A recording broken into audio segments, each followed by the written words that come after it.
भिखारी से कर दिया। राजा ने अपनी बेटी को कोई रथ भी नहीं दिया और कहा कि उसे भिखारी के साथ पैदल ही जाना होगा।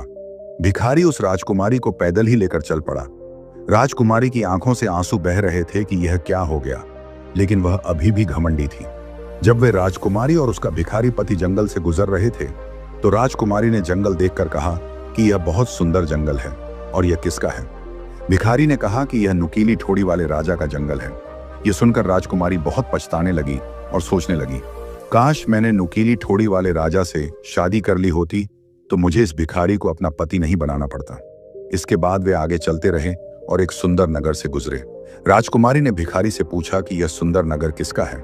भिखारी ने जवाब दिया कि यह उसी नुकीली ठोड़ी वाले राजा का है जिससे उसने शादी करने से मना कर दिया था और उसका अपमान किया था। यह सुनकर राजकुमारी और भी पछताने लगी और सोचने लगी कि काश मैंने नुकीली ठोड़ी वाले राजा से शादी कर ली होती तो मेरी जिंदगी बन गई होती।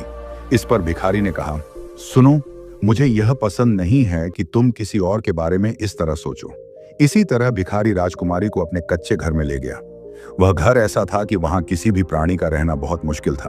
फिर भी भिखारी उसे घर के अंदर ले गया। अंदर राजकुमारी ने कुछ फटे पुराने कपड़े, गंदे बिस्तर, टूटे फूटे बर्तन और लकड़ियां देखी। राजकुमारी ने पूछा, तुम्हारे नौकर चाकर कहाँ हैं? भिखारी ने जवाब दिया कि यहाँ कोई नौकर चाकर नहीं है और उसे खुद ही खाना बनाना होगा और उसे खिलाना पड़ेगा। भिखारी की यह बात सुनकर राजकुमारी रोने लगी क्योंकि उसे खाना बनाना बिल्कुल नहीं आता था। भिखारी ने जब उसे रोते देखा तो पूछा कि वह क्यों रो रही है। तब उसने बताया कि उसे खाना बनाना नहीं आता। नतीजा यह हुआ कि भिखारी ने ही खाना बनाया, खुद भी खाया और उसे भी खिलाया। रात में भिखारी उसी गंदे बिस्तर पर लेट गया और राजकुमारी से भी कहा कि उसे भी उसी बिस्तर पर सोना पड़ेगा। राजकुमारी लेट तो गई, लेकिन उस गंदे बिस्तर को देखकर उसे पूरी रात नींद नहीं आई। अगली सुबह भिखारी ने राजकुमारी से कहा, अब तुम जंगल में जाओ और लकड़ियां काट कर लाओ। राजकुमारी लकड़ियां काटने के लिए चली गई। कुछ ही दिन बीते, फिर एक दिन भिखारी ने कहा कि अब वह भीख नहीं मांगेगा। उसने कहा, मैं खुद ही कुछ काम करूंगा, मुझे भीख मांगना पसंद नहीं है।